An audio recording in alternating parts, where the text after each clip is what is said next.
Rebel Force Radio presents Jedi cannot help what they are. Their compassion leaves a trail. The fight is done. We lost. Stay hidden. Where is he? This is the RFR Obi-Wan Kenobi After Show. After Show.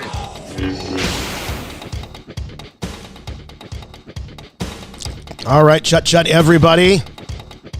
And I'm only going to do this one time, I promise. Hello there. Never going to do that again to open up an after show. Going to get it out of the way.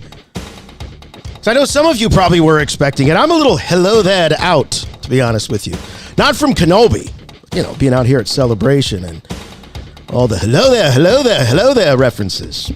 Now, we like to say chut here at Rebel Force Radio. But yes, we are live from Celebration Anaheim in the beautiful Marriott here, coming to you for the Kenobi After Show. We promised we would get one out to you right away, and it certainly wasn't for a lack of trying, but we'll tell our own sort of versions, Jimmy Mack and I, about how we first experienced the Obi-Wan Kenobi series. We had two different stories, but that's what we do to try to bring you the absolute best most well-rounded coverage of all things Star Wars here at Rebel Force Radio and the Obi-Wan Kenobi After Show. So we'll be talking about parts 1 and 2. And if you recall, this was supposed to premiere on May 25th, the Star Wars Day, what a lot of us consider to be the real Star Wars Day. But it got moved to the 27th. We said, well, why is it being moved? Well, they wanted to do, as George would say, a big whoop-de-doo at Star Wars Celebration. And there was indeed a whoop-de-doo. And Jimmy Mack was there. He'll be bringing his stories and coverage from that. But yeah, so Celebration Anaheim, what a great way to ring in the first 2 episodes of this series. Got to say right off at the bat, I don't know what any of you out there are thinking about this show. I know what I'm thinking. I know a little bit about what Jimmy Mack is thinking and some of our close friends here, but haven't had any chance to digest the online scuttlebutt, and I'm not sad about that, to be honest. So that's what this show was for. We're going to be opening up the switchboard. We're monitoring the chat right now. We see Eric from Phoenix. We see AM. We see Maddie. We see Tatooine. We see all of you. Thanks for joining us. It's going to be a lot of fun here for the next hour plus. So we're going to get into it. Why not? Let's start right now with my good friend and yours from Chicago, Jimmy Mack. Hey, Jason. Hey, Star Wars fans. It's great to be here with you, Jason, in the actual very same facility for a change. We're hanging out here at the Hilton. The Hilton, Jason. Not the Marriott. We're at the Hilton? Yes. So if you're in the hallways of the Hilton right now and you hear Rebel Force Radio blasting out of a room, they might not be listening to us on a speaker. It actually might be us. So go ahead and knock on that door, and you never know. Maybe Billy Mack will open the door. Billy Mack is here with us. Hey, Billy Mack. Hey, Billy. We also have RFR VIP Joe Dallas here with us. That's the perks of being an RFR Patreon member. Am I not right, Joe? Right. You might suddenly get pulled into a room for a live podcast. I was walking down the hall eating a sandwich, and I saw Jimmy Mack. And then I followed him to his room is what happened. Joe does have a head, by the way, for those of you watching this. It's a little out of camera shot. Come on the camera, Joe, so everybody can get a good look at you. There he is, ladies and gentlemen. He's a noted Tamora Morrison cosplayer, Joe Dallas. Joe Dallas, and he's an RFR Patreon member. Joe, bring the camera down VIP. just a little bit there. Oh, there you go. Joe's an RFR VIP who often joins me on RFR Q&A, and I would say you are a fan favorite host. Oh my goodness, that's so nice, Jimmy Mack. Thank you very much. Yeah, well, thank you for joining us, Joe. So we'll probably be hearing some of Joe's thoughts about Kenobi. We'll obviously be hearing from Billy Mack. Tyler Page is joining us. He's going to be taking your calls, screening your calls, and putting you on the air with Jason and myself as we talk about this historic moment in Star Wars history. Really a moment that felt much more like a cinematic release. Oh, yes. It felt much more like a true follow-up to Revenge of the Sith.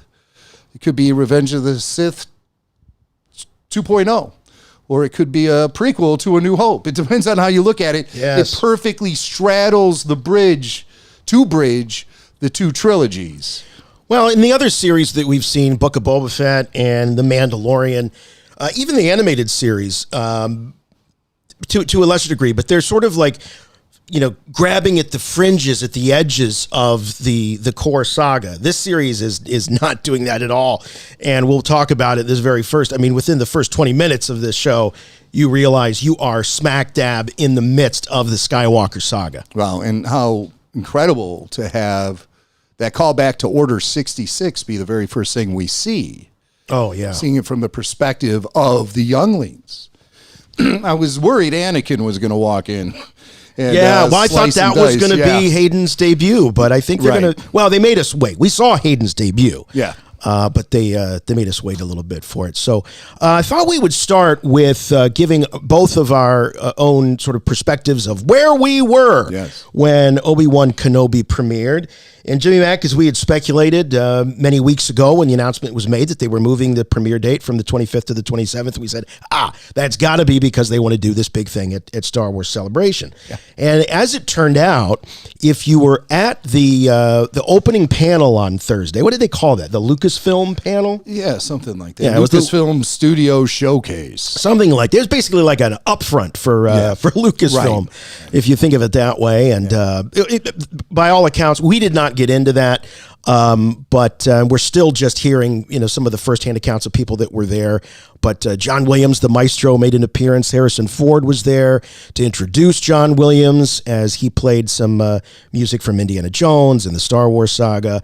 One of the things that we speculated when we first heard that there might be a John Williams appearance is that he might debut that Kenobi theme. That does not appear to be the case. Oh, yeah, he did. Oh, he did? Yeah. That did happen. He did. Okay. He played the Kenobi theme. He played the Indiana Jones theme, the Imperial March. That's from what I can gather. Okay. He played, yeah. So he did play. All right. So if you were lucky enough to either go to the live event or one of the screening rooms, you got a wristband to go back later that night to attend the premiere of the first 2 episodes of Obi-Wan Kenobi at Star Wars Celebration. Jimmy Mack ended up with a wristband. So tell us about what that was like to actually be there in the room as these 2 episodes premiered. You were with our buddy Kyle Newman. Yeah, that's right. Me and Kyle sat there and watched the whole thing. The thing that really stood out about the whole experience was the pure energy in the room. It was a really exciting experience to be able to see the debut of this brand new show in a room filled with hardcore Star Wars fans, feeding off their energy, noting when significant Easter eggs emerged or nods to the past. Everyone was certainly happy and excited with the debut of Vivian Lyra Blair as young Leia. Vivian was outstanding. I thought she was outstanding. Again, as Jason said, we've really been avoiding, not necessarily avoiding, it just hasn't come across our desk yet what a lot of people are talking about online. What's the scuttlebutt? What's everyone's temperature on the Kenobi debut? Now, obviously, we're at Star Wars Celebration in Anaheim, and everyone was super enthusiastic. And it sure seemed like a lot of people liked it. I asked a girl today at CVS, she was wearing an Obi-Wan Kenobi shirt because basically Anaheim becomes Star Wars town when these events happen. And you see Star Wars fans everywhere. She had the Obi-Wan Kenobi shirt on. And I was like, oh, wow, what did you think of Kenobi? Did you like it? Yeah. So I really am having a hard time. I saw that reaction. It was a little underwhelming. She might have been a little freaked out by you, though. I mean, in all fairness, you didn't have anything that identified you as being one of these convention attendees. You weren't wearing any Star Wars stuff. No, you're just a guy at CVS. I could have. Could have been a cheap pickup line for all she knew. Yeah, and if I was wearing pants, I might have gotten a better response from her, but I wasn't. And that interfered, I think, with getting pure fan reactions. So, so a lot of times we both have pants on now, so we can get your genuine fan reaction when you call in. A lot of times I like to say people online are saying this, they're saying that, and then I like to respond. I don't have that. So basically I'll be just fanboying out here for the whole show because I really was very much I just let it soak in. Well, I what want to was know, happening with tell you us and more McGregor. well, tell us more about what was happening on the stage. Oh, at I'm the sorry. event. Okay, well, we're going it to was- talk about the show, but you're the only one of us that was actually there to see the stars come out. You said that the actress that played young Leia, she was there, but everybody wants to know, what did Hayden say? What did Ewan say? Oh, Hayden didn't say anything really. Ewan, just thanked everyone and did a brief intro and said, "May the Force be with you," and the lights went dark. Deborah Chow really did the majority of the heavy lifting when it came to introducing the first 2 episodes of Kenobi. She came out on stage with Ewan McGregor. The arena was packed, filled with cast and crew, and there was even some cast there who have yet to make their debut in the series. They weren't seen in the first 2 episodes. Joel Edgerton notably wasn't there, but Vivian was there. And she was getting high fives up and down the stage. Really excited to see Jimmy Smits in the house. Bonnie Peace was there. The whole cast. It was just really a really wonderful experience, primarily because feeding off the energy. There weren't really all those extras or anything. They didn't do a Q&A or anything like that. This was all just... Joe Dell has an observation he wants to make. He was also there because Joe is, in addition to being an RFR VIP, he bought VIP badges. So he's getting into everything. So Joe, I'm going to hand you the mic. Here you go.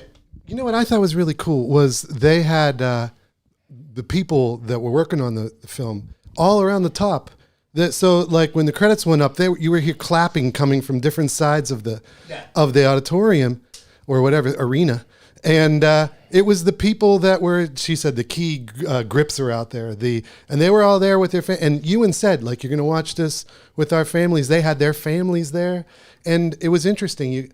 I don't know of many other franchises you can go to and watch it with the family of the people that made it. And all the people that were involved in making it. The credits, I never watched credits anywhere in my life or even heard of anything like this. When they would go up, people in different parts of that place were clapping. Right. They were there. That's cool. That was neat. That's what I want to say. That was really cool.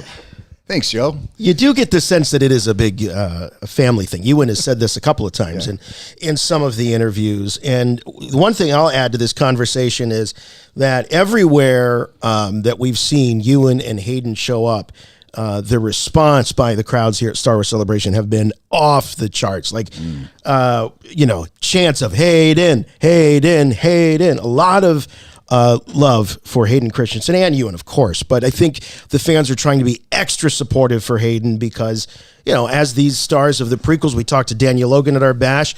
The films came out and, for the most part, a lot of the original generation fans, not all of them, Jimmy Mack was one that loved him and defended him from day one, as was I. But you know how it was back in those days. And so for them to finally come full circle and have that generation that grew up with those films as their Star Wars, which a lot of us speculated was going to be the case, that you're going to always have that nostalgia for the first Star Wars that you're introduced to. There's a whole generation that loved the Clone Wars as well. So, but to see that full circle moment for those actors has been awesome. It's been fantastic. But let's get into. I'll just mention mine was a little less star-studded.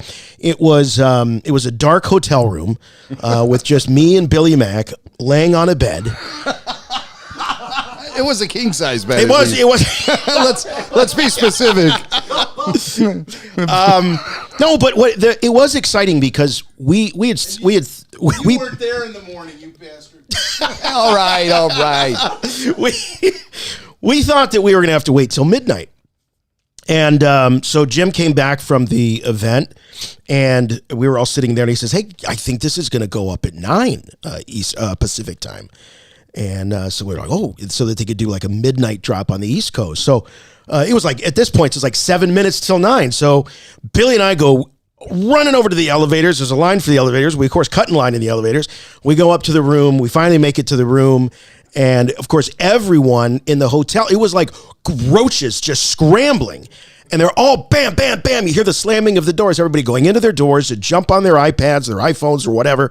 and suck up all the bandwidth in this hotel, which they did. Sucked it dry. Oh, sucked it dry. So there was absolutely no way we were going to be able to do an after show. We were lucky enough to be able to stream the episodes. So thanks for your patience. We're glad to be here and open it up. So let's talk about it. Let's give you the tale of the tape. We're going to... The episodes for me kind of ran together, and I was real ambitious and thought we'd be able to break up the conversation between the two. But this is playing, like Jimmy said, like such a cinematic experience that I think the episode, or the parts as they're calling them, I think it's going to be fairly.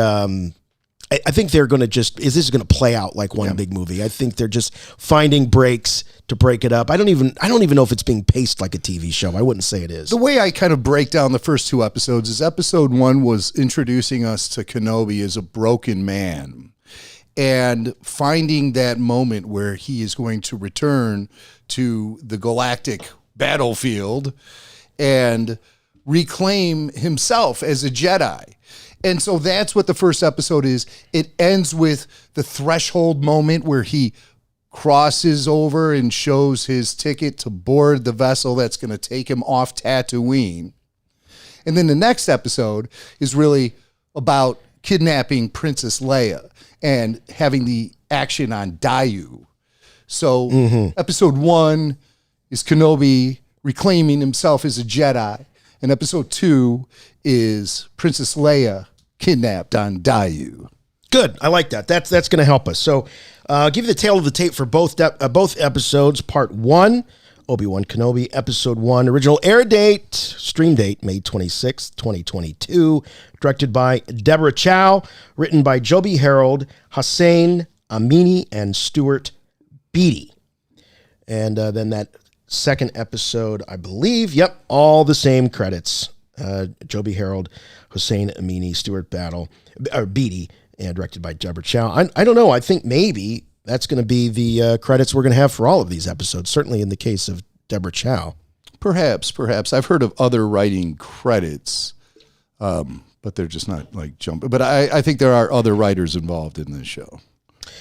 All right, let's get to it. One of the things that one of the early conversations I had with Bill is that the call to adventure, Jim, this was something that we had talked about as we were watching the trailers unfold. The call to adventure, how is Obi-Wan going to initially respond to the call? How many calls will there be before he finally, steps across the precipice and back into life as a hero? And I think we counted four distinct calls. The first was as he was leaving his day job. Who knew Obi-Wan had a day job as a butcher? And one of his coworkers gets shoved by the manager or whoever that was. And there's a moment. Is Obi-Wan going to act? Is he going to defend? Is he going to do something to call attention to himself? And he does not do that. The second call to adventure is when that other lost Jedi finds Obi-Wan and asks for help. Obi-Wan says no, turns him away, essentially. We know what happens to him. He gets hung up in the middle of the town square. Third call to adventure is the hologram of Bail Organa and Mrs. Bail. What's her name? Does she have a name? Brea Organa asking for help from Jedi Knight Obi-Wan Kenobi. He says, no, I'm not the same man I was. The fourth call, when all else fails, pay him a visit. Bail Organa shows up in the cave and asks Obi-Wan to join, and he joins. I was glad that they got that, honestly, out of the way in the first episode. I did not want to see 2-3 episodes, and then finally he makes the jump back into life as a hero. No, it's very effective storytelling. And like you said, you had 4 distinct moments that reinforced everything they wanted us to know about what headspace Obi-Wan Kenobi was in 10 years following Revenge of the Sith. I think they nailed it with total accuracy. This is exactly where the character is meant to be at this point in the timeline. a little more despondent than I might have ever imagined. And no, I never imagined him working at a meat packing plant, but a man's got to do what a man's got to do to feed his Cadu. Right. That's actually an EOP. But Cadu rhymed. Right. So, and it also it reinforces a lot of other things about the character. The selflessness of the character, the way he takes food, not for himself, but for his beast of burden. Yeah. I'm sure he made a slider or two for himself out of that, but his top priority was feeding his animal. And so his heart is still there, He's not completely sunk into a dark place by any means.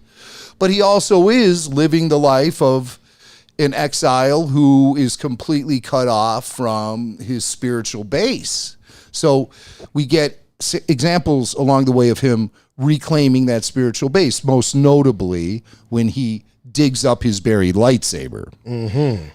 Yeah. And along with Anakin's, I was so happy to see the two of them in there. I mean, for lore's sake alone, that made all the sense in the world. But, when I saw him dig up the lightsabers, I, of course, immediately thought about Rey in Rise of Skywalker burying the lightsabers. And I started to think, well, he's in hiding. What we saw Rey do was more ceremonial because of the deaths of those two characters. And then I thought, wow, wait a minute. Obi-Wan saw this as a death. Anakin, he believed to be dead. Himself, as Obi-Wan Kenobi, he believed to be dead. So he buried those lightsabers. It's almost in a ceremonial way that was truly the end. He never anticipated going back into action. Mm-hmm. So there is some consistency there of what the buried lightsaber means, even though he sort of comes back to life as a Jedi Knight. When the show opens, this show is already looking very different than the other series. One, you get the A Long Time Ago in a Galaxy Far, Far Away open. Yeah. Number two, this was the first time I recall seeing, it was a lot of clips from the Star Wars films, the prequels, to build up sort of almost a makeshift, in case you missed it, sort of montage to bring you up to speed in the story. And if you needed that montage to get caught up on the story of Star Wars, I don't think Kenobi should be the first show you're watching. But yeah, you know what? It's bound to have been someone's first Star Wars experience. So I thought it was very effective use of that. I could see a lot of parents, liking to have that there, sitting down with their kids, and maybe it's been a while. And Yoda, you get it all like really tying it together with the end of the sequel trilogy. And you get those moments, it just, and they're random moments too. Yeah. It's not all like these profound moments. One of the moments is when they're dive bombing in the speeder on Coruscant. Yeah. And Anakin's having a good old time and Obi-Wan is crapping his pants. Well, those scenes are so, I think, specifically chosen and chosen to bring out, like you said, those character moments so that we realize that this is a profound loss for Obi-Wan. We, of course, later see him having nightmares about it. And then we'll talk about the big reveal. I'm going to use air quotes here for big. We'll get into that. But they also take us right into the Jedi Temple at the outset. We get to see, like you were mentioning earlier, the Jedi Purge. By the way, was that the Jedi Master there? I was just talking to Tyler before we started. The Jedi Master, we see the female. Yeah. I think that was... Tyler, I had her name before the show. Now I'm blanking. What's her name? Tyler. Does he hear you? Here he comes. I hear his footsteps. What's her name? The Jedi. The Jedi Master that was in the temple, we thought. Eath Koth. Eath Koth, thank you. Gosh, Eath Koth. I was so proud of myself that I pulled that name earlier today, and then it just went right out. Yeah, Eath Koth. Looked like Eath Koth to me. Okay. But I don't have any confirmation that it's her. We'll see. I'm sure someone in the chat knows. I thought Eath Koth was a dude. I don't think so. Yeah, I'm pretty sure. Eath was a dude. Eath the dude? Wasn't Eath a dude? Anyone? I don't think so. I thought What are you eating back there, Billy Mack? Oh, Billy Mack's like, oh, that's out here. Let's see. There he is. Oh, wait a What's that second. way there? Hold on. This just in. That's a dude. That's a dude named by a guy named. That's a dude right there. Oh, that's a dude. That's totally a dude. All right, it's not who I thought it was. Is a dude. I'm thinking of the. You're thinking of. Yeah. Come up with it. But anyway, she was there. Well, there were two of them. Very similar. Stas Ali. No, wasn't. And the other one. Yes, it was the other one. I think. Who's the original one? Who looked just like Stas? It's still not coming. I'm sorry, ladies and gentlemen, for you to have to. This brain fart sponsored by. There's a lot of character names, man. I mean, it's a lot to keep up in the old noggin. But anyway, I guess it's not important. I don't see her name in the credits on any of this. It's trivial. Yeah, Adi Gallia. Adi Gallia. That's who I think you're thinking of. But no, I couldn't really make out too much. It was very shadowy. It didn't seem like she was anything other than like human or humanoid. She wasn't like I didn't see any like horns on her head or anything like that. But no, it was shadowy. So. No, she didn't. Well, yeah, it was. Yeah. Anyway, moving on from that. Yeah. Anyway, it was cool to see that vision or that view, or a new look at a very familiar and tragic scene. We get introduced to the Inquisitors, the Grand Inquisitor, the fifth brother, the third sister, and the power dynamics. And one of the things that we see from almost the very beginning is that the third sister, Reva, is not. She's kind of a fish out of water with the other Inquisitors. She doesn't get along with them. They seem to be kind of very stuck in their methods, and she challenges them, and she is basically saying, I think that we should be working smarter, we should be more aggressive, we should be better at this almost. And she's impatient, and so it's interesting to see sort of that impatience on the on more of the Darksiders, as she's being scolded by the Grand Inquisitor. Yeah. And the seventh brother also had lots of hang-ups with her unorthodox style. And at one point, she is told that she is not, I think to paraphrase it, she's not a pure Sith or pure Darksider or something. It is revealed that these Inquisitors are former Jedi. Well, some of them are. Some of them. And I think the third sister is Reva. I think she is a former Jedi. I do too. And I think that's fueling some of, her hatred. And I think it's also, we're going to find out, fueling some of her loyalty to Darth Vader. The loyalty to Darth Vader. Yeah. Which goes unspoken, but is obvious. Yeah. She is out to impress him. Mm-hmm. What is so important about impressing him? Maybe she is looking to kill him and take his place at the Emperor's side. Maybe she's working in tandem with Darth Vader to eventually kill Palpatine, as we know Sith do. Mm-hmm. Maybe Vader sees her as an apprentice of some sort, a secret apprentice. We've heard that before, especially in this timeline. I wouldn't be surprised if we find out that, maybe she was a stowaway after the purge at the temple. Maybe Vader, for some reason, felt some sort of connection or pity for her, thought she might be useful down the line, stowed her away. Who knows? So that might explain the loyalty. Yeah. And sort of the twisted relationship. But she wants to impress him. Right. I am under that impression. Yeah. That she wants to impress him. So I want to see that relationship dynamic get explored further. She may be the character that really introduces us to Darth Vader, where Darth Vader is, who he is at this point in the timeline.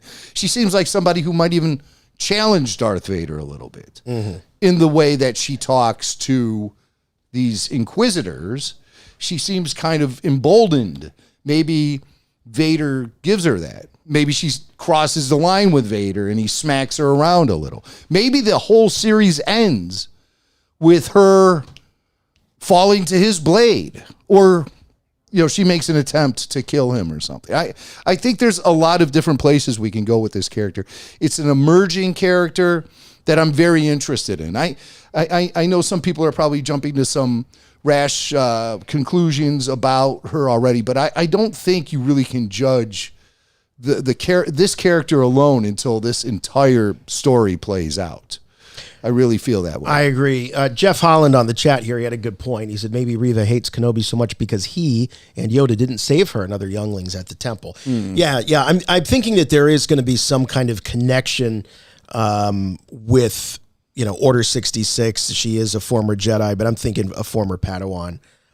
So, Jeff, I like that.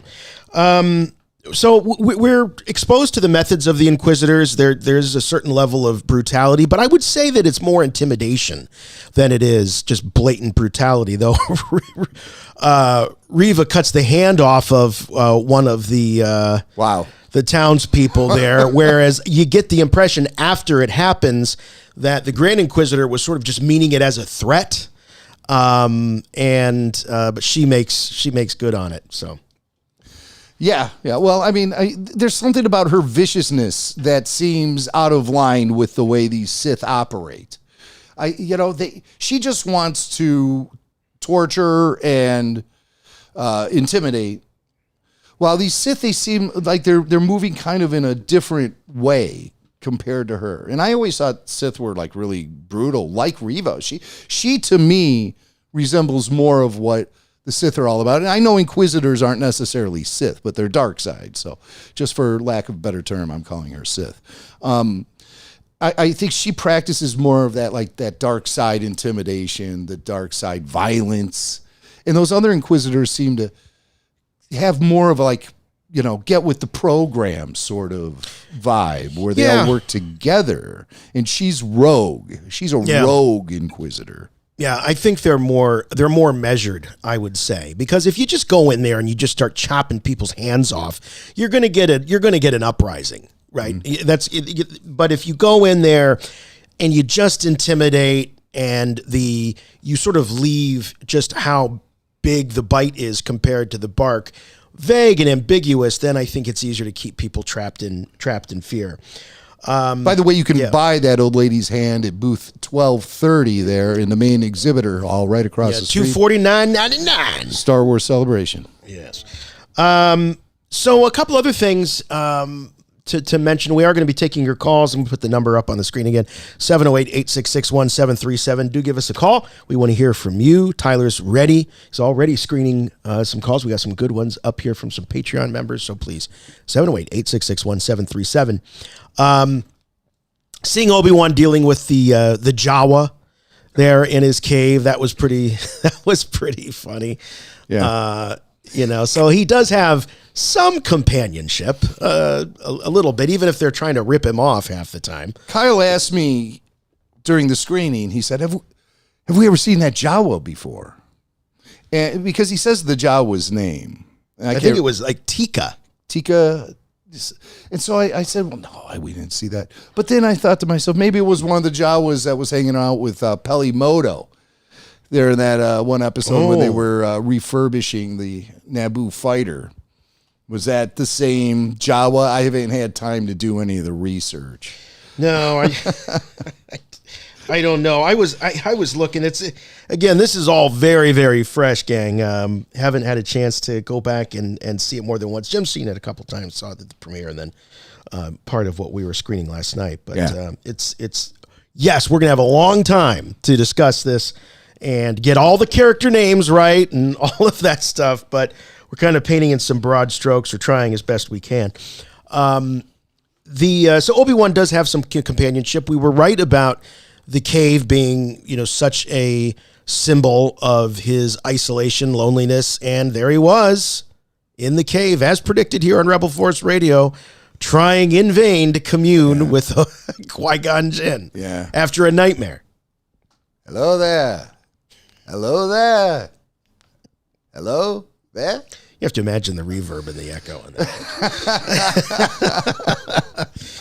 So we covered about how Obi-Wan definitely rejects the calls back into action. And even though, I mean, I think that the toughest one to watch, it's never fun to see somebody get bullied, but the toughest one to watch is that other Jedi that is literally terrified for his life. Yeah. What do we do, Obi-Wan? Where do we go? Where do I go? It's almost like you're my only hope, you're here, I found you.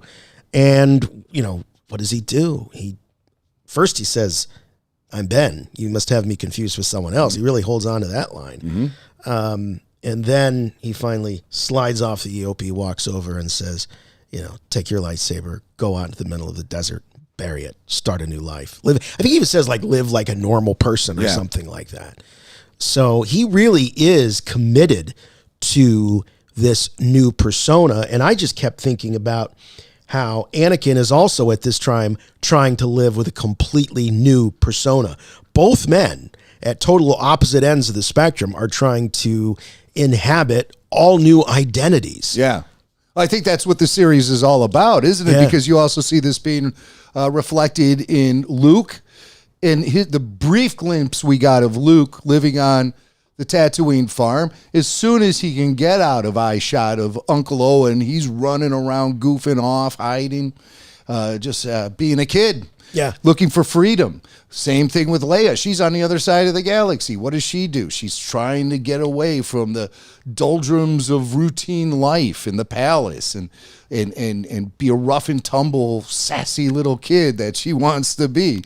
Both her and Luke are trying to get away because they have something that's calling them to the call to adventure. We talk about the Joseph Campbell stuff. By the way, I can't wait to hear what John Marcoux has to say after the series. Oh man, I was thinking about that last night, as a matter of fact. So tell him we can't wait. He's going to have to start watching these right away. He's going to want it. Weekly mythological breakdowns from John. Rob on the chat reminds us, Jim, that in Rebels the Inquisitors bickered amongst each other, and as he says that, I remember that they were they weren't.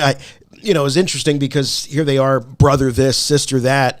Although I have a brother and sister living in my house, so I know that they fight all the time. So maybe that's why. But despite the familial titles, there doesn't seem to be a lot of love between them.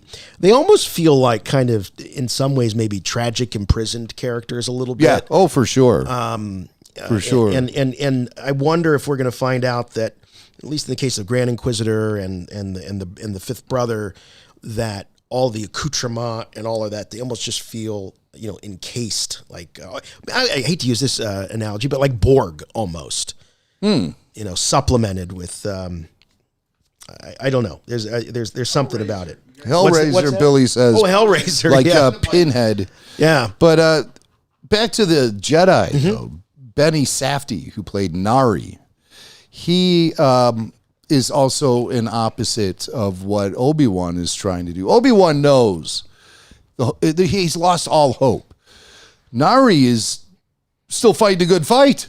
He's using the Force to help people. He's ready to get back into action, to bring the Jedi Order back. And Obi-Wan doesn't want to have anything to do with it because he knows he's not the New Hope. The New Hope is Luke, even maybe. Right. He's not had anything to reinforce that Luke is strong in the Force. He has nothing to tell him, as Uncle Owen says. He's not showing. That's what Uncle Owen says. Is he showing? Yes. Yeah. You want to know if he's showing. Yeah. And man, is Joel Egerton just fantastic as this version of Owen Lars. Yeah. I mean, I always thought, he was fine. He's a nice looking guy back in the days of the prequels.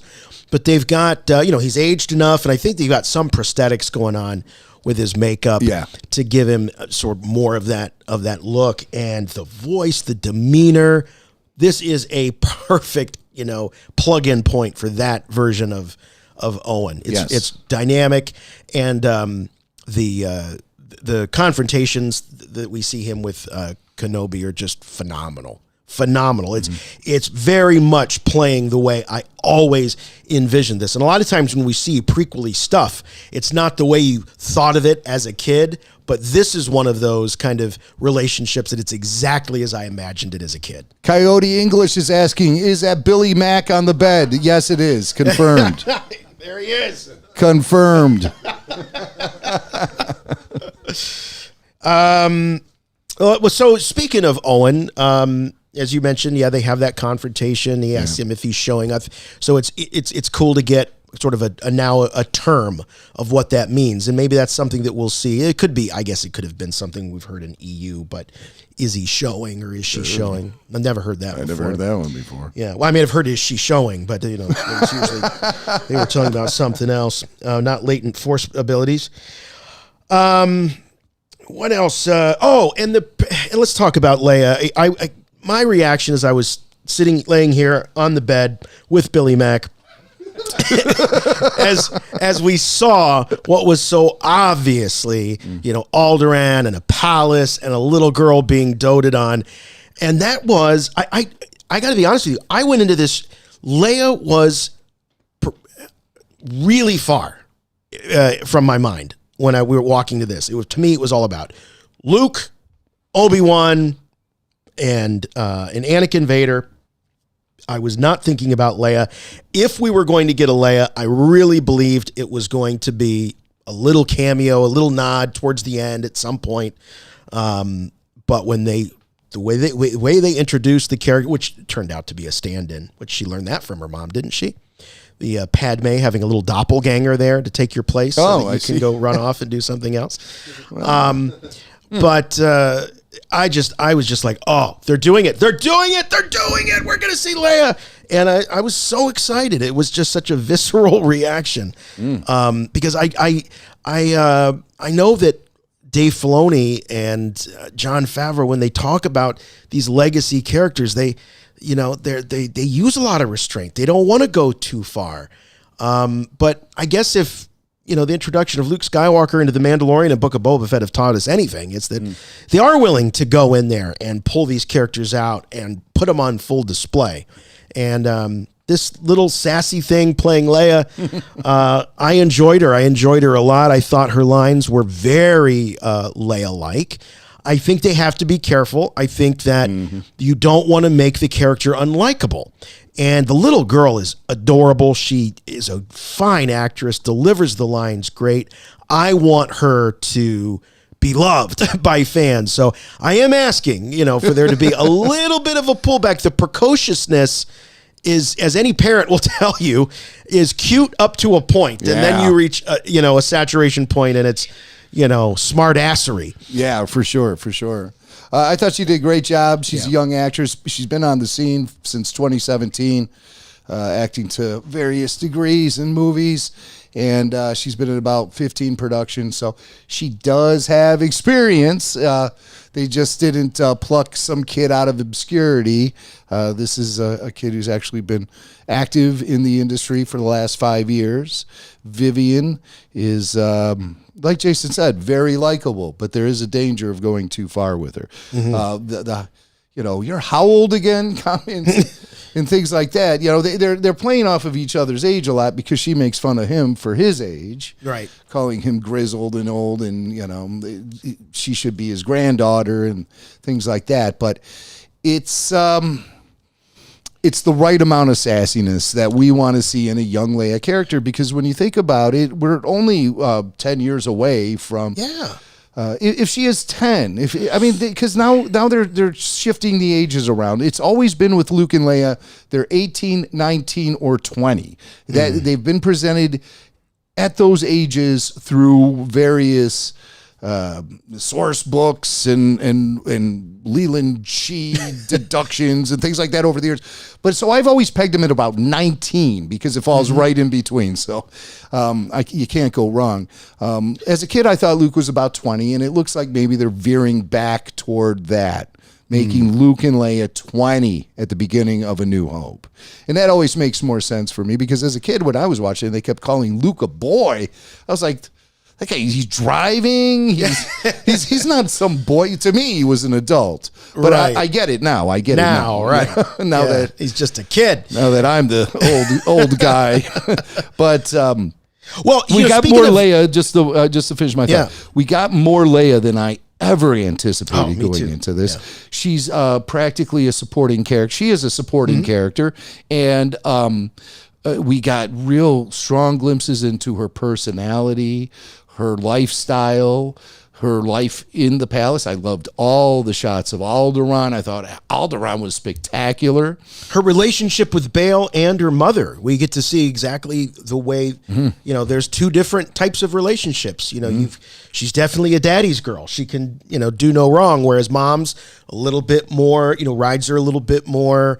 Whereas if she goes off and, stares at ships taking off, Bail plays along, gives her a little wink. Hey, what did you see out there? And mom's saying, no, she shouldn't have been out there. She has her duties. Yeah, she's a princess. Right. And Bale doesn't quite see it that way, maybe. And we just got a lot more of Leia than I ever imagined possible. I thought we would get a glimpse of her like we did with Luke. Yeah. So I wonder how much Luke will be getting. I don't think we'll be getting much Luke. I don't think we really will don't. either. But he does get that T-16 Skyhopper model at some point. Well, yeah, we know that. And what a cool little Easter egg that was. Very, very. It's almost like Obi-Wan's playing Santa Claus. See, these sweet little moments are things that made the crowd at the convention center erupt during bet. the world premiere. I bet. It was great energy, much like the energy when we went to the Rogue One world premiere, like that, where it was a lot of insiders really letting their insides out on their sleeves. and it was just a really great experience all across the board. Yeah, and the way that Leia is interacting with Obi-Wan Kenobi, part of me is concerned's not the right word, but it makes me curious about, wow, they're really creating a relationship between Leia and Obi-Wan when it actually is, Luke is the one that Obi-Wan is supposed to be looking after. I'm thinking, is that right? Is that balanced? Does that make sense? But I'm just going to buckle in and go for the ride because what I've seen so far, I'm really enjoying. I like the dynamic between Ewan and this actress and how she needles him and he kind of is learning to needle her back a little bit. There was a question that I had because I saw folks on the chat talking about this, is when he talks about how she reminds him of someone. Yeah. Someone who died a long time ago. Who did you think he was referring to? Padme. Really? Well, I guess it could be Satine. That's who I was thinking. But the connection just isn't strong. I mean, he's clearly referencing Padme. He's not referencing Satine. He is not. He might as well have said, "You remind me of your ma." But she doesn't know any connection. Here's another thing I want to talk about because this is something Kyle was really hung up about is the canon continuity. When R2 presents the hologram to Ben Kenobi in A New Hope, Leia opens with, "You served my father in the Clone Wars," and now he calls on you. So it almost seems like that is her introduction to Obi-Wan Kenobi. How could she be already having this experience with him 10 years prior to that event? It just doesn't seem right. It doesn't seem like Leia knew Obi-Wan Kenobi. And here's just through my observations of the show, I've determined that she has no idea that this guy, Ben, and Obi-Wan Kenobi are the same people. He never identifies himself as anything other than Ben. She only knows Obi-Wan Kenobi is the great Jedi Knight. I'll raise you that, or I'll take that and I'll raise you when Luke meets up with Leia on the Death Star. He says, "I've got the droids. I'm here with Ben Kenobi." And she goes, "Ben Kenobi? Right. The guy that rescued me when I was 10 years old?" That nut. That crazy old dude who pretended I was his granddaughter. Yeah, because up to that point, I still have the gloves he bought me. up to that point, she's only referring to him as Obi-Wan. Yeah. Right. So we'll see what happens. Crazy. Yeah. Now, she did see that wanted poster, Yes. which clearly says his name on it, but she maybe only just saw the photo. Yeah, and she's 10. She's 10. Do you remember everything you did when you were 10? Maybe she can't read Arabic. She only reads Alderanian. But I really enjoyed having Leia. And one last little observation. After he bought her that green smock, that cape, and she was running around and she had very similar hairstyle to Carrie Fisher in Return of the Jedi, I felt like I was watching a pint-sized Endor Leia run through the streets of Dio. Yes. Because she had the same Leia hairstyle from Ep 6. And just with that poncho, it gave me Endor vibes. Yeah, I was thinking the same thing. The colors and the hair was just perfect. Perfect. All right, we got some super chats here along the way. Our buddy Jeff Holland, he writes, Chut, when I first saw Flea, I initially thought to myself, needles? Come on, Kenobi. Are you chicken? It's a reference. That's a reference to Back to the Future 3. Flea appeared at the end of the film. He was in a pickup truck, and he pulls up alongside the DeLorean and starts yelling back and forth with Marty McFly. Flea's been in films for a while. He's been in a handful. Is he in all of the Back to the Futures? I think so. Isn't he one of Biff's? He's one of Biff's gang. Well, I know he's in that third one for sure. He's also in, I think, Superbad. He was in Superbad. I love the Chili Peppers.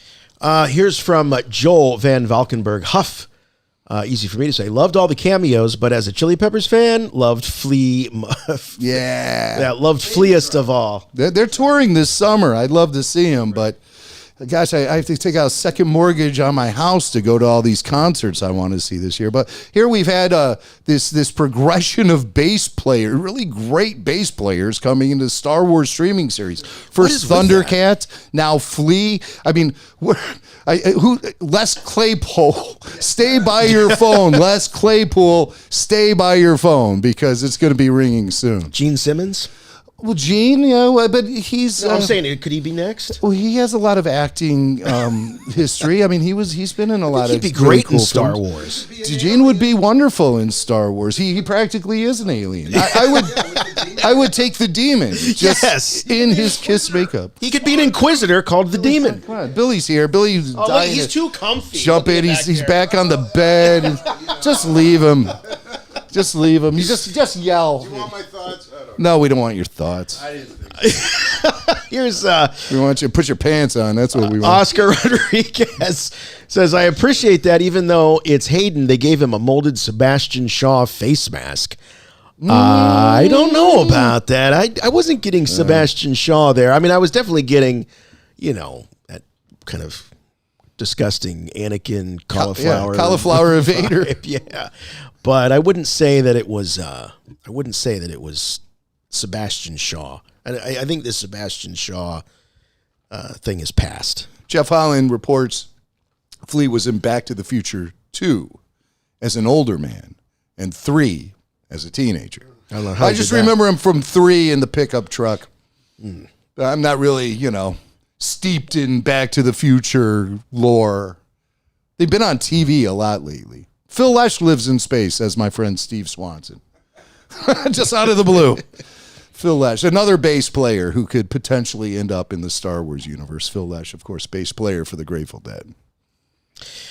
All right. Well, I think we should get to the calls here. Let's go to... We got Rob from Wisconsin. Let me make sure that Rob can hear us. Okay, we got Rob from Wisconsin. Rob, you're on with Rebel Force Radio. Thanks for being a Patreon. Hello. Rob. Thanks.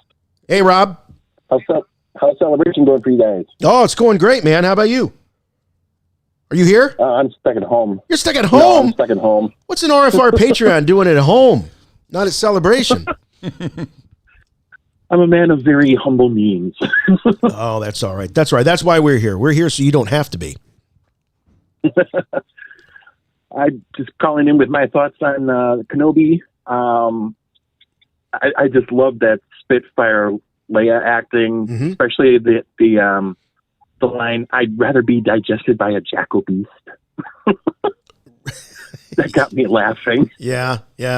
I love that they, sometimes they come up with these great exotic Star Wars animal names, and other times he's just calling him a rat. So sometimes you get an exotic Star Wars creature name, and sometimes you just get the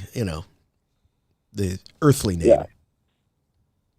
And then the other point I wanted to make was when Reva mentions the name of Vader as she's chasing Obi-Wan, that look of shock and dread in his eyes, that is just chilling. Yeah.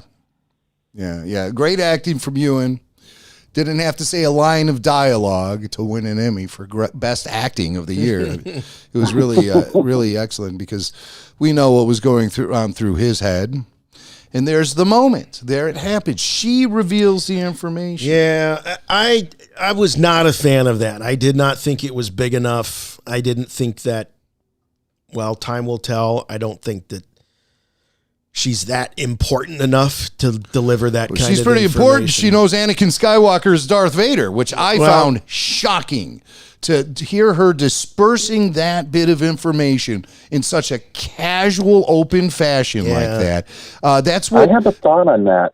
Please give it. I have a thought on that. With the way that Obi-Wan was shocked when she mentioned the name Lord Vader, he could have let his guard down enough for her to kind of sense some of what he was feeling or thinking, and that the name of Anakin could have floated to her. No. I believe she had that information before that showdown occurred. To me, what it represented was there's something about her and Vader that we don't know yet. That either she's working with him as a secret apprentice, she is plotting with him for something, he's recognize some force power in her. He might even be scheming to overthrow Palpatine, which is what all good Sith do. They kill their masters. And so obviously Vader is 10 years into his Sith Lordness, and he's obviously thinking about that. Well, Jeff just wrote, he goes, so all the Inquisitors know Anakin is Vader? And that could be true. I think no. I think you're more onto something when you say that is indicative of the relationship or the level of familiarity she has with Anakin. Right. That's how I interpreted it. It was, she had that information, which means she knows, or maybe she knows through other means, like maybe she tapped into some holocron or. I'm hoping that there's more significance in how she knows than there was in her delivering the message. She could have seen that same security footage Obi-Wan and Yoda saw in Revenge of the Sith, which they show again. That is true in the episode. I thought it was just too much of a throwaway moment. Yeah, great acting from Ewan McGregor, great, facial acting, but I thought it was just too much of a throwaway. It just snuck up on us real fast. Yeah, like when they were trying to get it out of the way. But better than Ben finding out while in a cantina watching a football game. And a news flash comes on about how Darth Vader smoked out a bunch of rebel insurgents on a planet. Yeah. No. Darth what? He spills his beer. Well, I'm going to let you guys roll go credits. And talk to some other guys. And thanks, Rob. We were waiting for your permission. Sorry, Rob. We didn't mean to take up so much of your time. Hey, Rob, have a great show. Thanks for letting us be on the podcast. Rob's a great guy, a great RFR Patreon. We kid. Hey, supporter. we do have a couple of lines open, so don't be shy. 708-866-1737. 708-866-1737. If you're within the sound of our voices, please give us a call. Let's go to, we got a first-time caller and a Patreon. How about Andrew? Andrew calling in from South Carolina. Hello, Andrew. You're on with Rebel Force Radio. What's up? Chut. Hey, guys. How are you? Hey. All right. Hey, I just, you know what? I watched the first two episodes, and like the one thing that my mind kept going back to, and it's kind of even shocking for me, was the scene between Leia and Bail Organa. And it kind of reminded me that like there's a big family element to Star Wars that I feel like maybe Disney has been missing out on lately. Okay. Well, George Lucas has always said it's always has been about family. Right. So what is Disney not necessarily picking up on?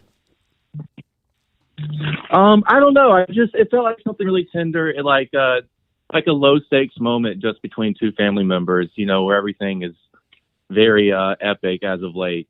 I don't know. I just like love the little actress that does Leia. I liked all the she was in. I thought she brought a lot of levity to it. Yeah, no, I think it's great. I think she's doing exactly what she's being asked to do and in the exact way they want her to do it. I just hope that we get to see maybe a different side of her. I think we need a little balance. We know she's a strong, independent, and tough and all of that. But let's see something else. And there is some vulnerability there. I mean, she is running away. But she's very, I can't help it. She's very like little orphan Annie almost, like she's ready to go in there and start, punching out the little punks that are going after her. And some of her precociousness comes from who she is and what her position in life is. She's royalty. So she sometimes comes across as that. I think some of that precociousness is a way of displaying that.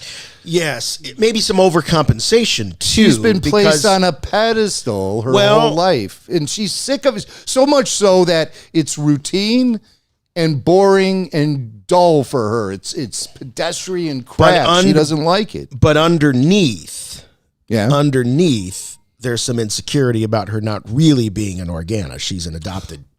Oh, that was an interesting character element for sure. What did you think, Andrew? I thought that I kind of had like a moment of pause whenever she just like picked her cousin apart. She did it so like clinically. It kind of like made me give me pause. It was like watching Lennox Lewis in a heavyweight bout as he just peppered the opponent with blow after blow, and there was no response whatsoever. She sure did put him in his place, and it kind of shows that she has this natural ability, so that by the time her character becomes one of the youngest members ever in the Galactic Senate, we know why. She has these natural skills. She can debate. She'll pick apart what you said and put you in your place and then make you feel bad about it. So that's what all good politicians do. So there's a role for her in the Senate just waiting. And I think those little character moments are perfectly consistent with the Princess Leia we know. Yeah, agreed. Thanks for calling, Andrew. Appreciate it, bud. Got a couple more of our super chats. Here's the Oh Brother podcast coming in with, did anyone else think that the characters chasing Leia were a bit too easily slowed by some twigs and branches? This is one of the things that I saw. I think it was just because it was a response to our post about the after show. So you're now the second there, Oh Brother podcast, to mention this. Honestly, I didn't see it at all. I think I was so into the story that I wasn't sitting there. This is not a knock, because we talked about this with the Book of Boba Fett speeder chases. I wasn't sitting there thinking about it because, one, they were on foot. Two, they were chasing a little girl. And, as opposed to, the other chase where they were actually on these speeders and they were supposed to be fast. And honestly, when I look back, I wasn't as into the story in that episode of Book of Boba Fett.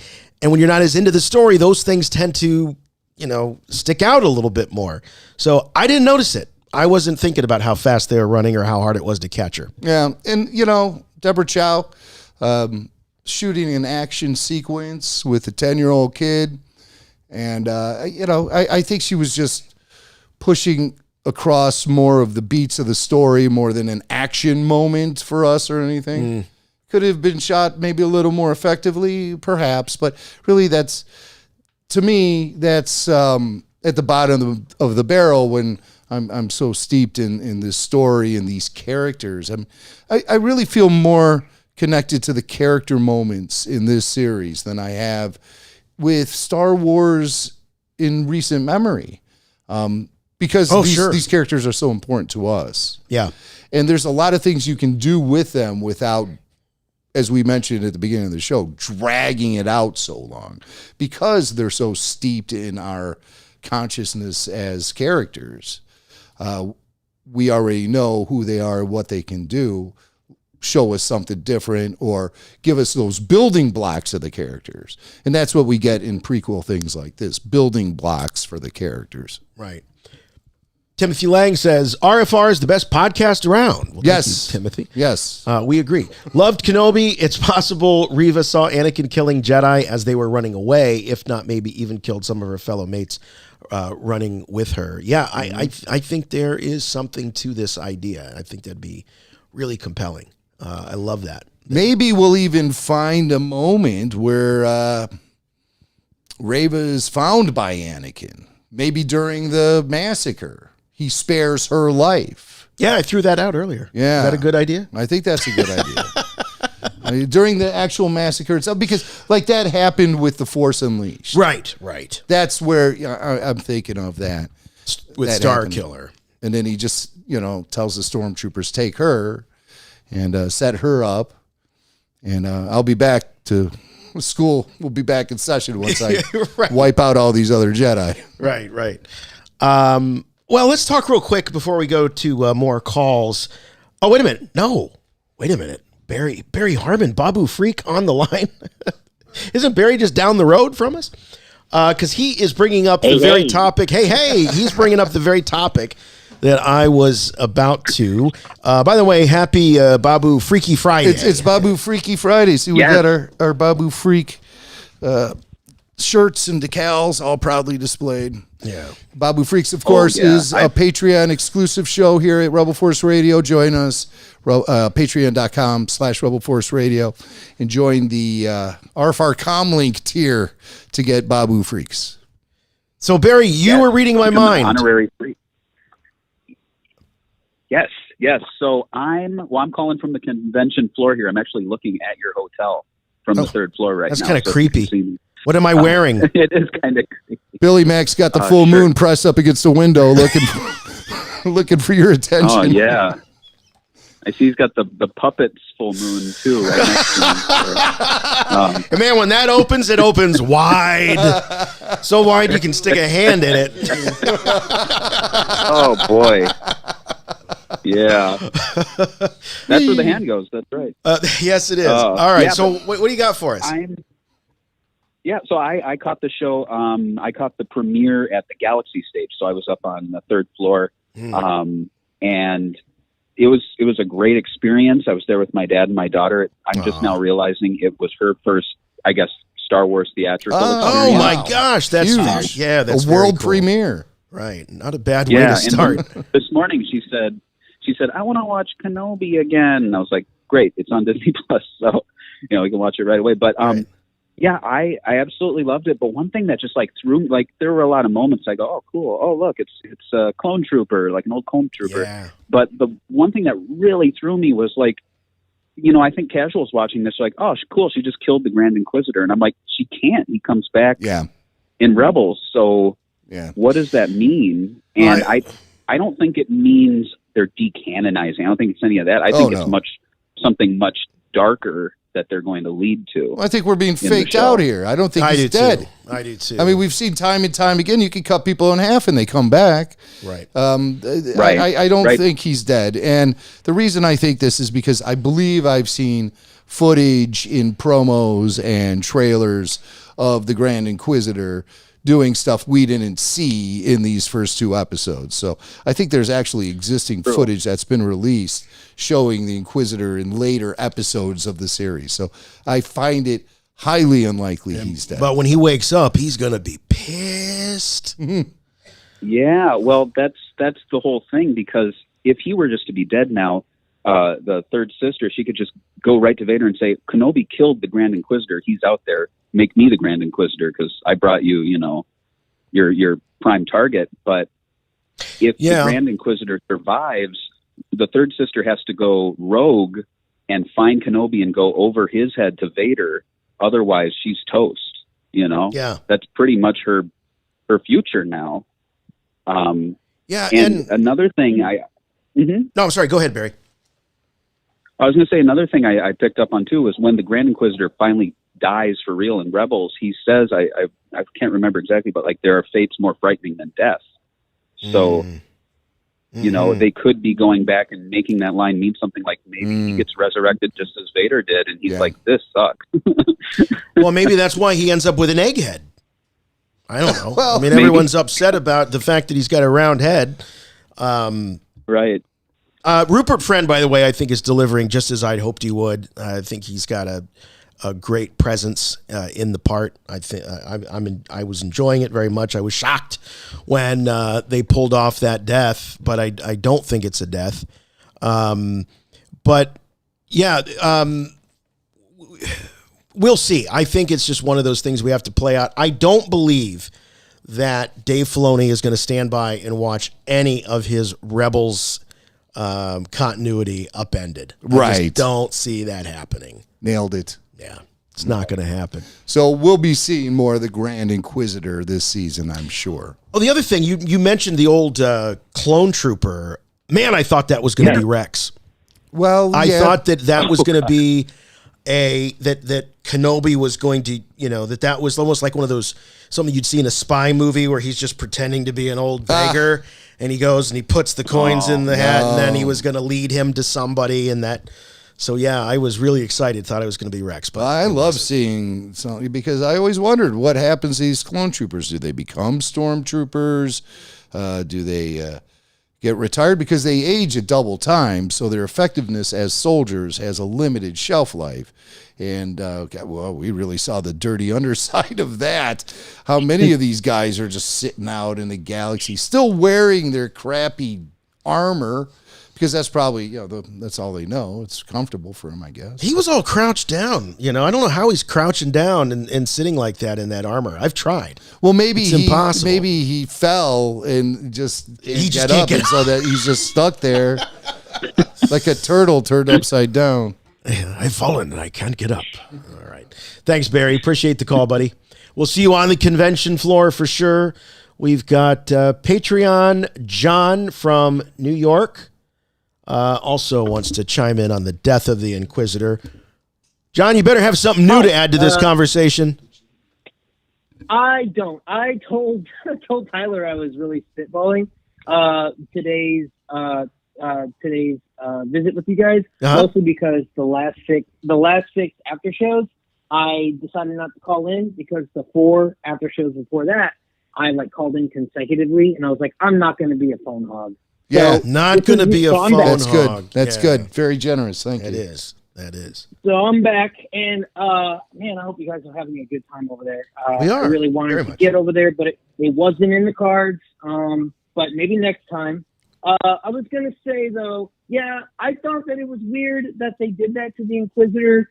I really can't come up with any sort of explanation other than they are probably just throwing us a curveball. It's fake out. The other thing I wanted to say was, I agree with everybody, pretty much everybody's opinion that says that little Leia is something fierce. Oh my goodness, something fierce. But the other thing I really wanted to add was, let's just be man. Jimmy Smith is back as Bail Organa. That was great. A big fan of Jimmy. Yeah, I was a big fan of Jimmy Smith from NYPD Blue. I'm happy to see him back and just, representing Star Wars. Clearly he enjoys being this character. And, I'm just really excited that we're here now. And, it still feels like Star Wars, but it's got a different flavor to it that feels right. There's something different about it, but it feels right.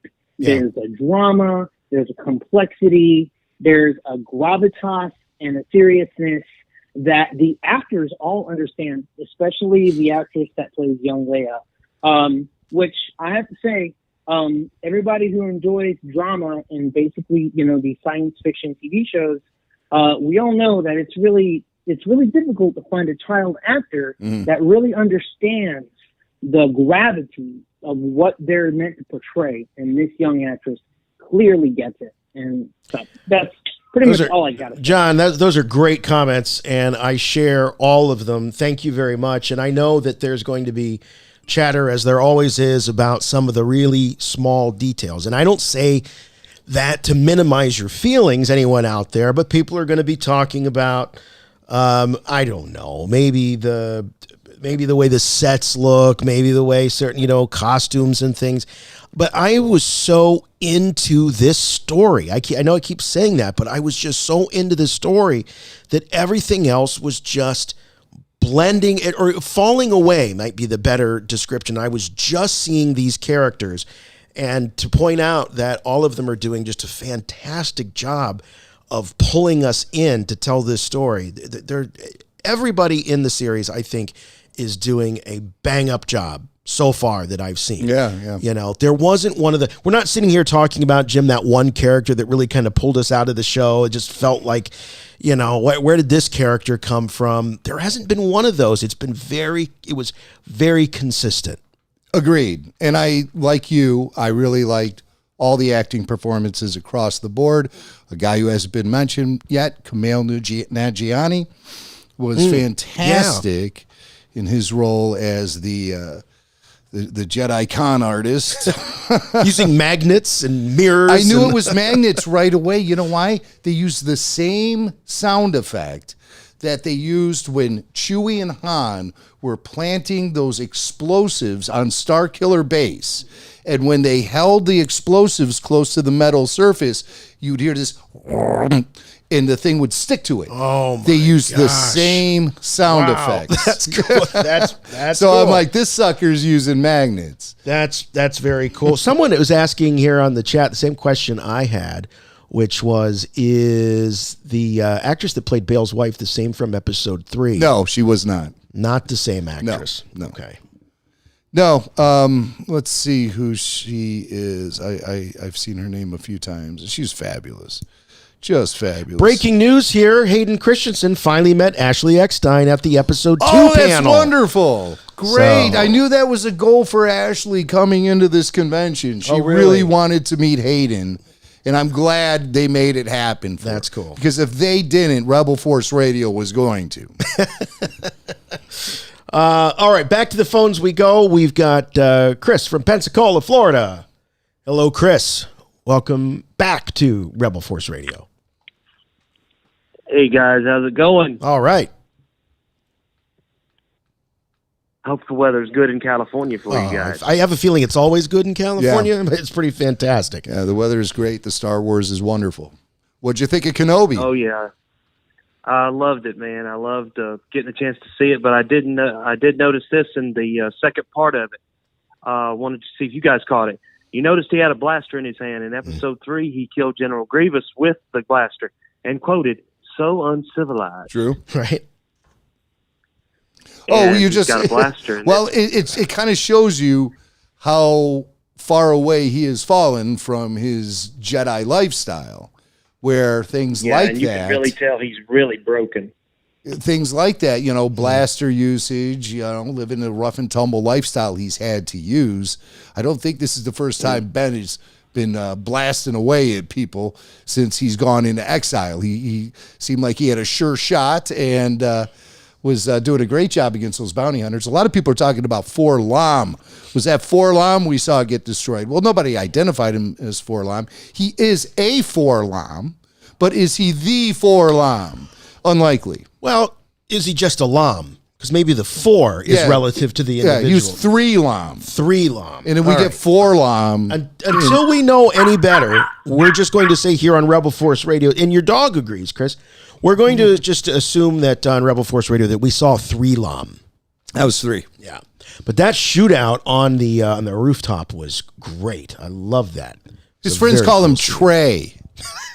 3-LOM, Trey.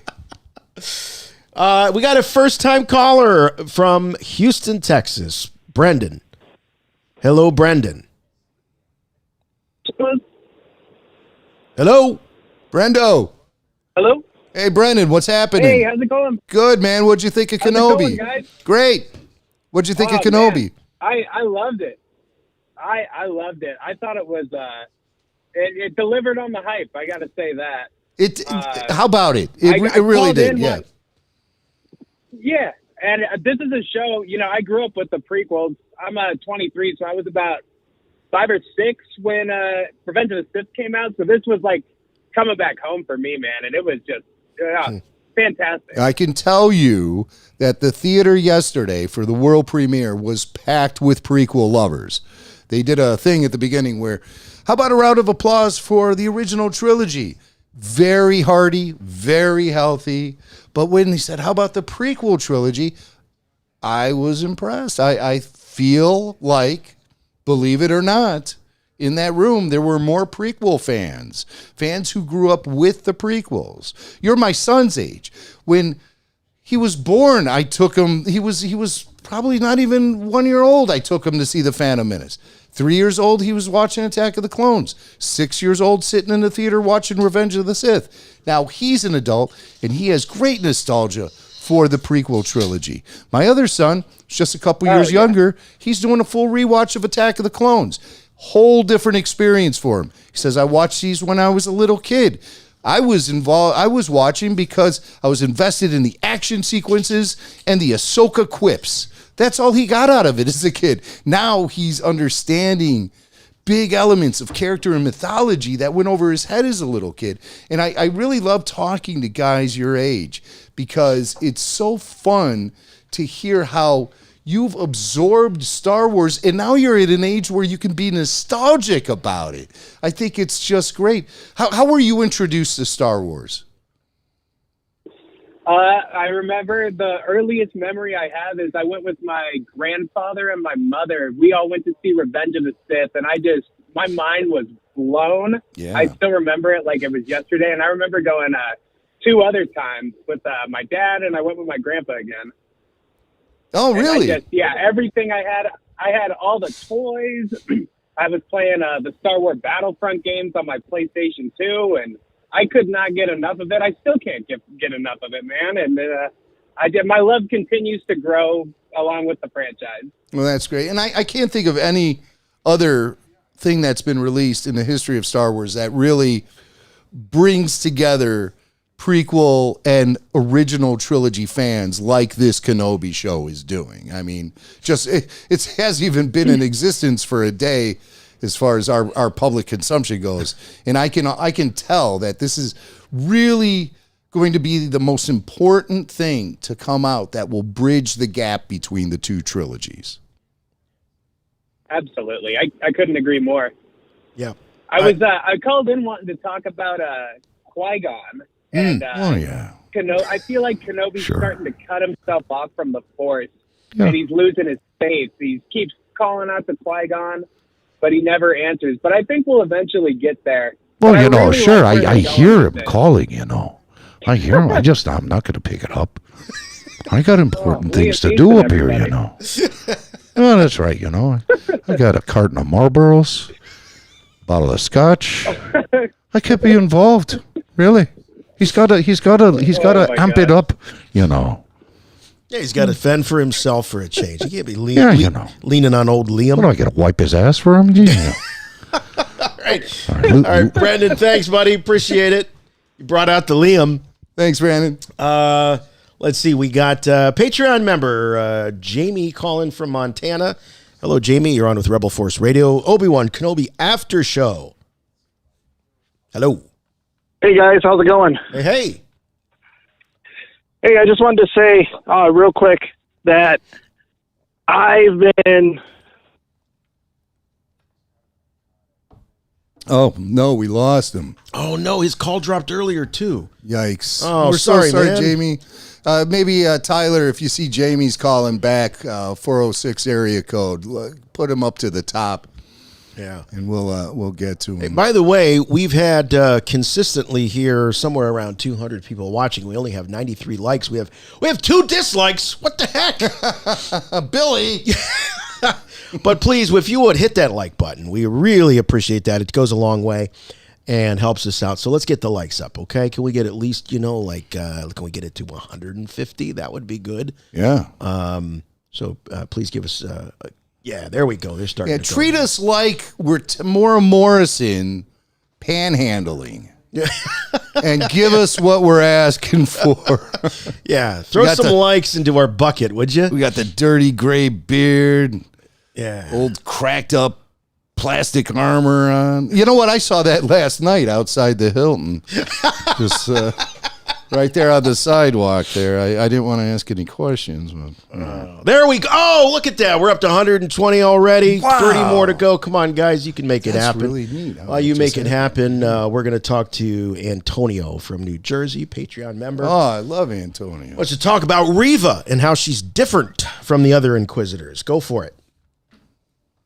Well, I mean, I was going to talk about Reva. Well, actually, real quick. Chut chut and a hey hey. Chut chut. I'm rocking my tie-dye Babu Freaks shirt right now. That's it's awesome. a beautiful piece of merchandise. Yeah, man. So go out there and buy that. But I was going to talk about Reva, but you guys talked about it all so much already. So I guess I'll bring up my biggest controversy, which is I noticed, I know this is going to be a little nuts, but I noticed in one shot, I could see Ewan McGregor's ears pierced from, long back time. And I'm just wondering, how's that going to play into Obi-Wan Kenobi? Whoa, wait a second. Are you able to spot that? Am I supposed to believe that Obi-Wan could... No, I'm not serious. I'm Was not he wearing serious. You had big me. hoops? I was working on an Alec Guinness like, well, in my younger days. It was wild in Yeah. college. Those were my wild years with the team. I was wondering, like, Hayden's wearing a... Hayden or Ewan? Who had the piercing in this scenario? Ewan did. It was And Ewan. you could kind of see his Ewan. marking in it in one of the scenes. He's wearing it like a Her Universe earring. He's got the Ahsoka lone wolf earring.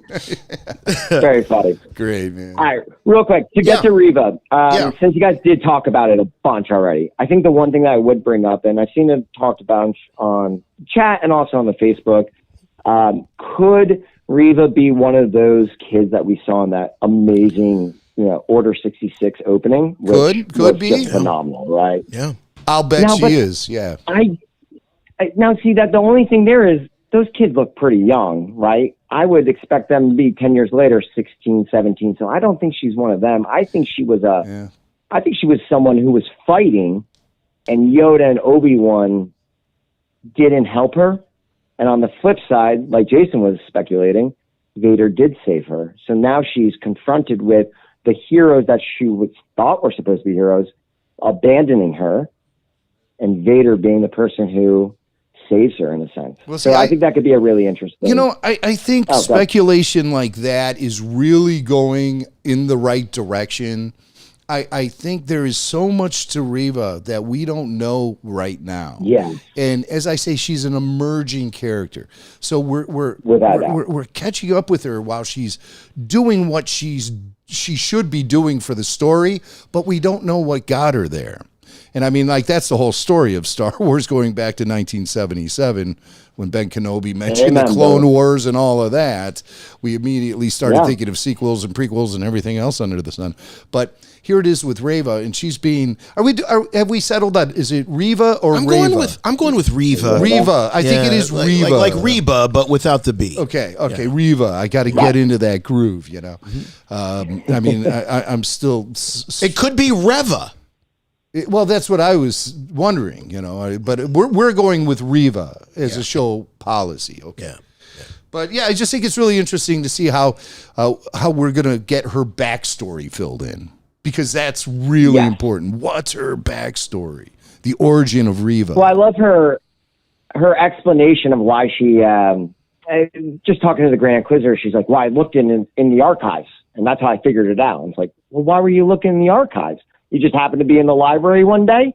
Like, there's definitely something driving her to look into the background of Anakin and Obi-Wan. Antonio, you're right. I think that she's putting together pieces of a puzzle, or already has put together pieces of a puzzle, and there's an end game for her. And, we're just assuming that she wants to get in front of Vader because she wants to win his approval. What if she wants to chop his head off? What if she wants to take vengeance, and the only way she can get in front of Vader, she knows, is to get Obi-Wan Kenobi? So there could be, I'm not saying she's good, but I'm saying maybe she's out for her own vengeance. Maybe she hates Kenobi and Vader. Yeah, I think there's a lot of layers, potential for a lot of layers. Oh, yeah. And I'll leave you guys on this last little thing. She has that great line where she says to Flea in his fantastic acting performance, she says, he'll come out, I'm paraphrasing here, but he'll come because he fought with her father in the Clone Wars. That works for both Anakin and Bail. Oh, yeah. It does. Boy, does it ever. And she's in the right place to be the one that knows both sides of that entendre. That's awesome, dude. Great call. Great call. Call back anytime. Really good stuff. He's a good guy. Antonio, Patreon member.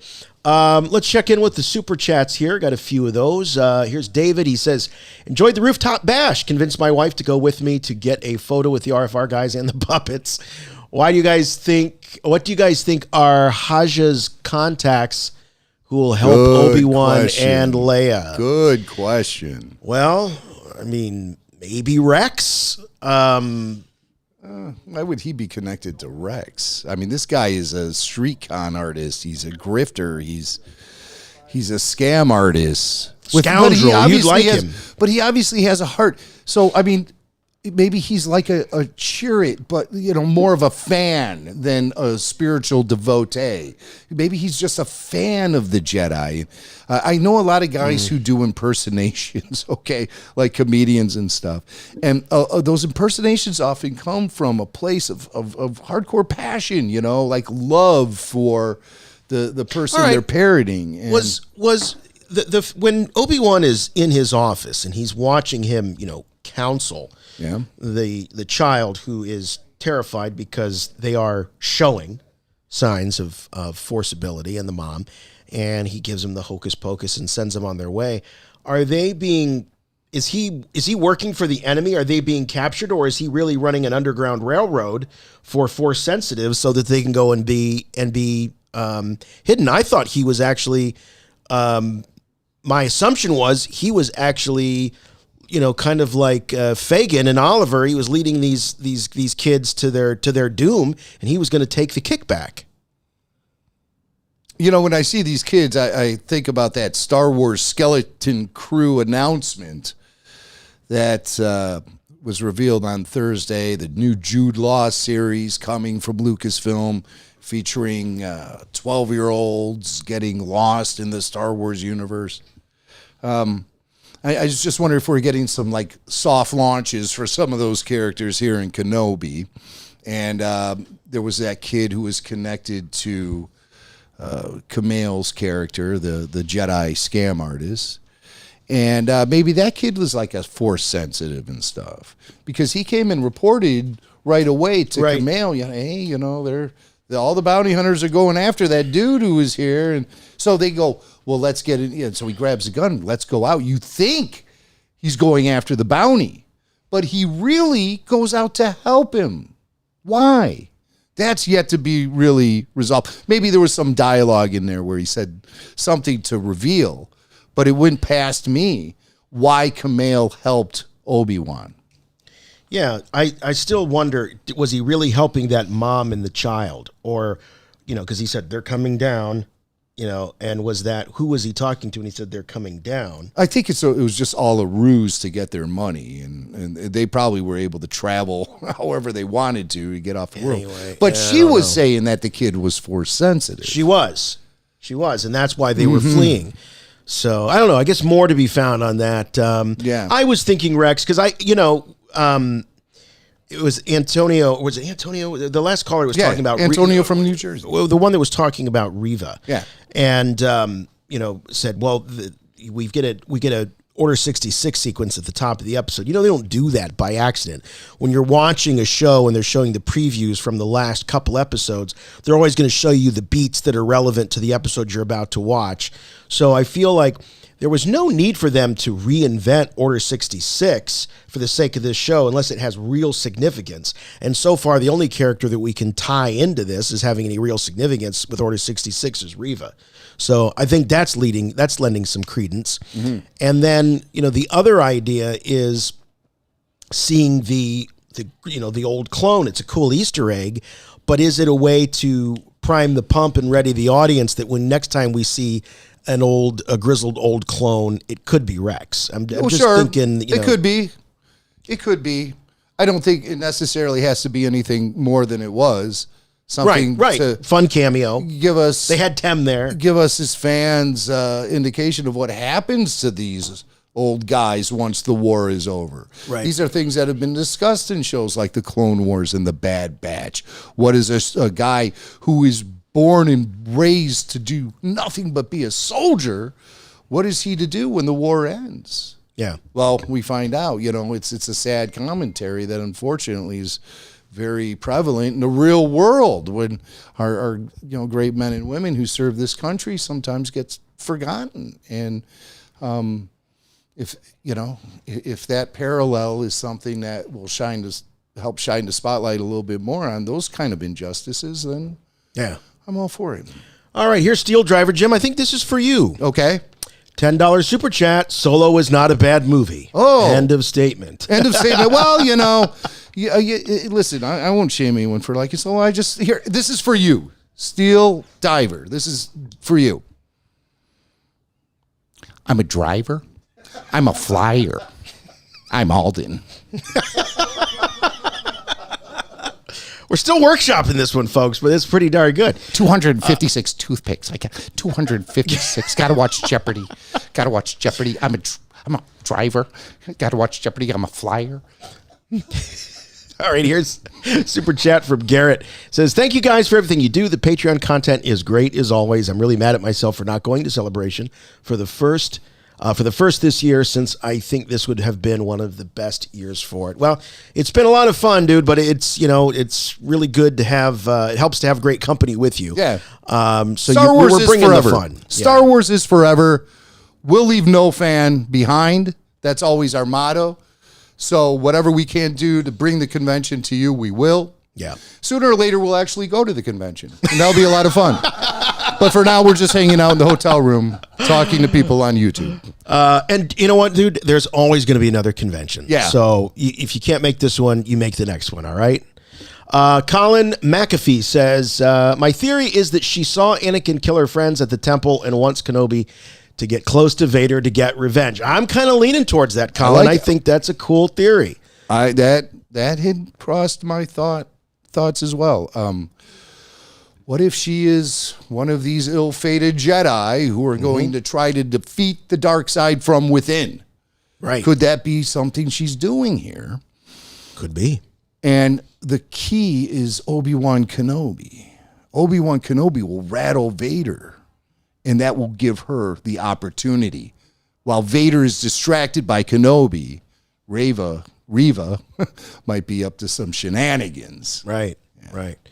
$1.99 from our friends at UFC 810. Thank you, UFC 810. Circle City Traveler says RFR's coverage is the best part of Star Wars Celebration Anaheim. Thank you. Have enjoyed following from Indy. Y'all are the best. Please have your next round of Jedi mind tricks from your biggest Indy fans. Yes. That's awesome. Thank you very much. I still want to do the RFR bed and breakfast get together in Indianapolis at Circle City Traveler B&B. So hopefully, maybe we'll work that out. That would be a hoot. Finally, here we've got T.W. Frank with, I wonder how Owen will learn that Anakin is Vader. Baru says, he's not a farmer, Owen. Too much of his father in him. That's what I'm afraid of. Yeah, that's okay. So you know what? Maybe that's the big emotional reveal that I'm waiting for. But I do think that he doesn't have to learn that. You know, we as kids, having seen the original trilogy, thought that his sort of, you know, his reaction to that, you know, that's what I'm afraid of when she says he has too much of his father, and was him thinking about Vader. May not have been. He might have been thinking about Anakin, the brash, idealistic kid that, you know, ran off, left his mother. And so who knows? But it also could be the Vader connection as well. I feel it has more impact if he is referring to Darth Vader. Oh, for sure. Yes. And I had always assumed Owen Lars was referring to Darth Vader as an original trilogy kind of guy. But here we are. We're in this territory now where anything could happen.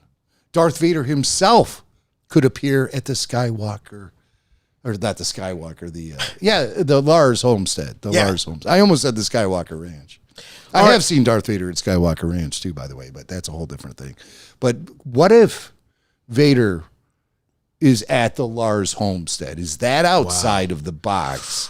Is that of possibilities? Could he show up there? Could there be some introduction of Owen Lars to Darth Vader? Wouldn't he wonder who the kid is?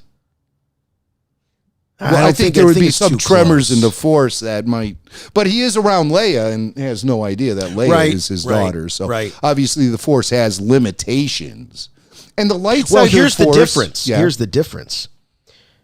Well, I guess it would apply to Luke too, but I kind of think that Leia having no idea that she has a connection to Skywalker, whereas Luke knows by the time we get to Empire. But Vader's starting to get those tremors in the Force after he encounters Luke at the Battle of Yavin. So all right, so scratch that. But I was thinking it's not on Leia's mind, whereas it is on Luke's mind as we see him with Vader in Empire or in Jedi. Never mind.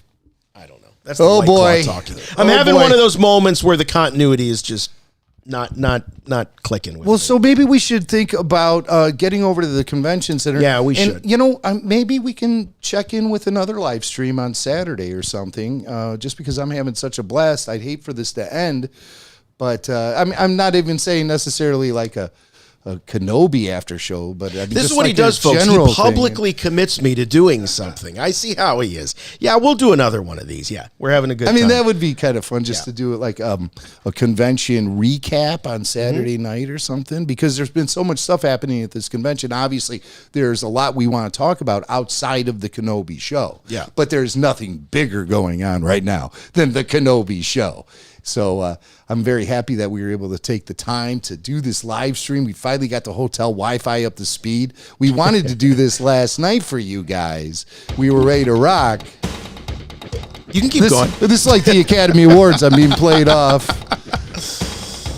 I'd like to thank my producer, my director, and Jason Swank himself. But I'm so happy to be out here to be able to experience this really momentous moment in Star Wars history, be able to share it with the Babu Freaks, with Swank, with Joe Dallas, RFR VIP, tons of RFR patrons out here. Thank you, everyone, for selling out the RFR Rooftop Bash. We really had an amazing time at that event. If you haven't caught the live show, it's available now on YouTube, and there's the audio podcast on the RFR RSS feed. Well, I guess we're going to dive back into Star Wars Celebration, see what happens next. Yeah, let's do it. And then, let's get Tyler in here. Hey, Tyler. Yeah, let's hear from Tyler. Tyler is he was with us last night. He was. As we were watching the Kenobi after show. So, ladies and gentlemen, Tyler Page is going to share with you some of California Tyler. But keep the shades back on, man. California Tyler in California attire. Or bring the camera down a little bit. Yeah, that's a Joe Dallas. Sorry, yep. Yeah, all right. All right, you're good. Cool. You can back up a little bit. Back there up. you go. All right. Well, what'd you think? Oh, it was great, man. Kenobi was amazing. For me, at least, as a prequel fan. I think a lot of good callers. We had this guy, Dagard from Norway, call in, and he was telling me his theory on Riva, which was really interesting. Yeah, we didn't get to Dagard. Dagard, give us a call back if we do this again on Saturday. He thinks Riva was a youngling during Order 66, and that's why, that's why she's got this animosity towards him. That was really getting me going out there. Yeah, for me though, I do think Obi-Wan references Satine when he talks about you remind me of someone, because for me Padme she's a fearful person, and he says, you're fearless. Granted, she was brave at some points, but Satine was, I agree. More. And you guys know I'm not a big